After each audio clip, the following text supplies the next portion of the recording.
আসসালামু আলাইকুম ফ্রেন্ডস, নতুন এক আয়োজনে আপনাদের সকলকে স্বাগত জানাই। দুর্দান্ত স্বাদের ডিমের এক নতুন রেসিপি নিয়ে হাজির হয়েছি। গরম ভাতের সাথে যদি ডিমের এই পদটি থাকে তাহলে আর কোনো কিছুরই প্রয়োজন হবে না। এইটুকু কথা দিতে পারি, এক মুঠো ভাত বেশি খেয়ে নেবেন। তো আজ আমার রেসিপি ডিম ভাপা। প্রত্যেকটা বাঙালির কাছে এই ডিম ভাপার রেসিপি খুবই প্রিয়। আশা করছি এমন কোনো বাঙালি নেই যে ডিম ভাপা খেতে পছন্দ করে না। দুর্দান্ত স্বাদের এই ডিম ভাপার রেসিপি দুপুরে গরম ভাতের সাথে জমিয়ে খাবেন যদি একবার এইভাবে ডিম ভাপাটি বানিয়ে নেন। তাহলে চলুন দেখে নিই সকল বাঙালির প্রিয় ডিম ভাপাটি আমি কিভাবে বানাবো। তার জন্য প্রথমেই দেখুন, এখানে একটা বাউলের মধ্যে আমি নিয়ে নিচ্ছি কালো সর্ষে। এখানে 3 চা চামচ কালো সর্ষে নিয়েছি। আর এই চামচেরই মেজারমেন্ট হিসাবে আমি নিয়ে নিচ্ছি 2 চা চামচ হলুদ সর্ষে। এবারে আমি এর মধ্যে অ্যাড করে নেব 1.5 চা চামচ পোস্ত। এবারে এগুলোকে সব কিছুকে একটু ভালো করে মিশিয়ে নেব। ডিম ভাপার স্বাদকে দ্বিগুণ বাড়ানোর জন্য এবারে আমি এখানে অ্যাড করে নিচ্ছি 5-6টা মতো কাজু বাদাম। তারই সাথে ঝালের জন্য অ্যাড করে নিলাম 3টে কাঁচা লঙ্কা। এবারে এর মধ্যে কিছুটা পরিমাণ জল অ্যাড করে নিচ্ছি, আর এরই সাথে দিয়ে দিচ্ছি অল্প পরিমাণে লবণ। সব কিছুকে একটু আবারও ভালোভাবে মিশিয়ে নিয়েছি। এবারে এটা 10 থেকে 15 মিনিট এইভাবে একটু রেস্টে রেখে দেবো। এদিকে 8টা ডিমকে সিদ্ধ করে নিয়েছি, খোসাটাকে ছাড়িয়ে নিয়েছি। এবারে ডিমগুলোকে চ্যাকা চ্যাকা করে একটু গায়ে দাগ কেটে নেব।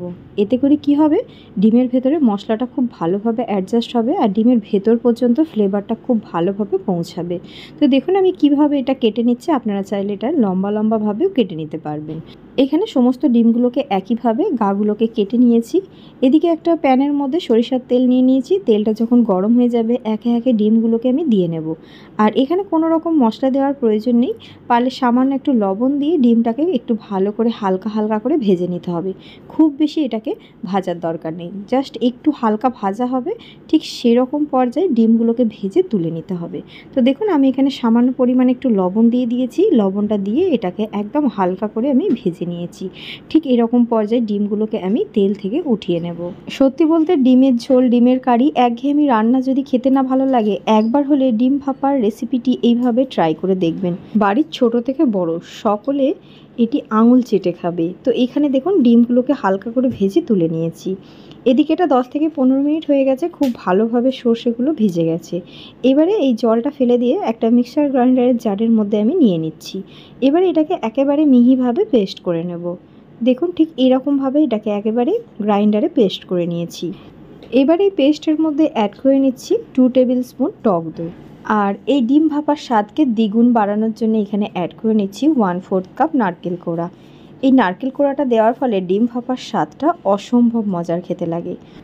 সব কিছুকে দিয়ে আবারও একটু ভালোভাবে গ্রাইন্ড করে নেব। তো এখানে দেখুন খুব ভালোভাবে এটা পেস্ট করে নিয়েছি। আর এখানে সমস্ত কিছুটা খুব ভালোভাবে পেস্ট হয়েছে, কোনো রকম কিন্তু দানা ভাব নেই। এদিকে দেখুন আমি একটা টিফিন নিয়ে নিয়েছি। ঠিক এই ধরনের স্টিলের টিফিন ব্যবহার করছি। এবারে যে পেস্টটা আমি রেডি করে রেখেছিলাম সেটাই টিফিনের মধ্যে ঢেলে নিচ্ছি। গ্রাইন্ডারের জারটাকে ধুয়ে নিচ্ছি। এবারে এর মধ্যে সামান্য একটু জল অ্যাড করে নিচ্ছি।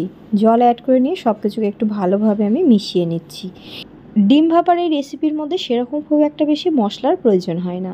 তো এখানে কয়েকটা মশলা অ্যাড করব। তার মধ্যে দিয়ে দিচ্ছি স্বাদ মতো লবণ, 1/2 চা চামচ হলুদ গুঁড়ো, আর একদম সামান্য দিয়ে দিচ্ছি এখানে লাল লঙ্কার গুঁড়ো। আর দিয়ে দেবো এখানে 1/4 কাপ পরিমাণে সরিষার তেল। এবার সব কিছুকে খুব ভালোভাবে মেশাতে হবে। এখানে 2 মিনিট ধরে এটাকে আমি খুব ভালোভাবে মশলার সাথে সব কিছুকে একটু মিশিয়ে নেব, যাতে করে তেলটা পুরোপুরি সব কিছুর মধ্যে খুব ভালোভাবে মিশে যায়। তো দেখুন এটা আমি খুব ভালোভাবে মিশিয়ে নিয়েছি। এবারে যে ভাজা ডিমগুলো আমি রেডি করে রেখেছিলাম সেটা একে একে এর মধ্যে আমি অ্যাড করে নেব। এখানে যদি প্রয়োজন মনে হয় আপনারা আরও কিছুটা সামান্য জল অ্যাড করে দিতে পারেন। এবার এখানে সমস্ত ডিম কটা অ্যাড করে নেওয়ার পর খুব ভালোভাবে সব কিছুকে আবারও মিশিয়ে নিচ্ছি। এইখানে ওপর থেকে ঝালের জন্য কয়েকটা কাঁচা লঙ্কা চেরা অ্যাড করে নিচ্ছি। আমি মুখের কাছটা একটু সামান্য চিড়ে দিয়েছি, এতে করে ডিম ভাপার ফ্লেভারটা খুব ভালো আসে। যেহেতু এখানে পেস্ট করার সময় 3টে মতো কাঁচা লঙ্কা ব্যবহার করেছিলাম, তার জন্য এখানে ঝালের জন্য আরও 5-6টা কাঁচা লঙ্কা অ্যাড করে নিলাম। ঝালের পরিমাণটা অবশ্যই আপনাদের স্বাদ অনুযায়ী বাড়িয়ে কমিয়ে নিতে পারেন। ওপর থেকে 1 চা চামচ ঘি অ্যাড করে নিয়ে টিফিনের মুখটা ভালোভাবে এঁটে নিয়েছি। এদিকে একটা কড়ার মধ্যে দেখুন কিছুটা পরিমাণ জল নিয়ে নিয়েছি। এর মধ্যে একটা স্ট্যান্ড বসিয়ে নিয়েছি। জলটা যখন একটু ফুটে উঠবে তখন এখানে টিফিনটা আমি বসিয়ে নেব। এবারে এটাকে 10 থেকে 15 মিনিট খুব ভালোভাবে ভাপে দেব। আর এখানে আরও কিছুটা আমি জল অ্যাড করে নিচ্ছি, কেননা এটা যেহেতু 10 মিনিট ধরে জলটা ফুটবে, তো এটা আরও কিছুটা কমে যাবে। তো এখানে দেখুন টিফিনের নিচে পর্যন্ত আমি কিন্তু জলটা দিয়েছি, এটা অবশ্যই আপনাদের লক্ষ্য করতে হবে।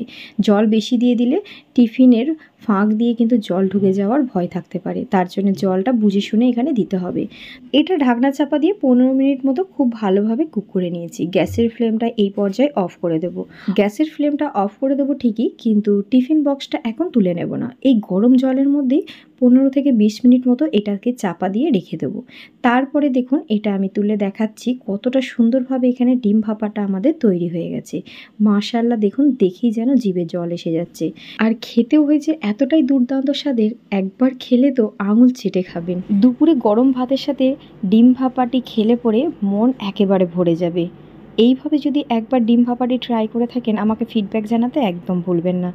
অবশ্যই এইভাবে ডিম ভাপাটি ট্রাই করুন, আশা করছি বাড়ির সকলে খুব পছন্দ করবে। এটুকু আমার চ্যালেঞ্জ, গরম ভাতের সাথে এরকম ডিম ভাপা খেলে এক মুঠো ভাত বেশিই খাবেন।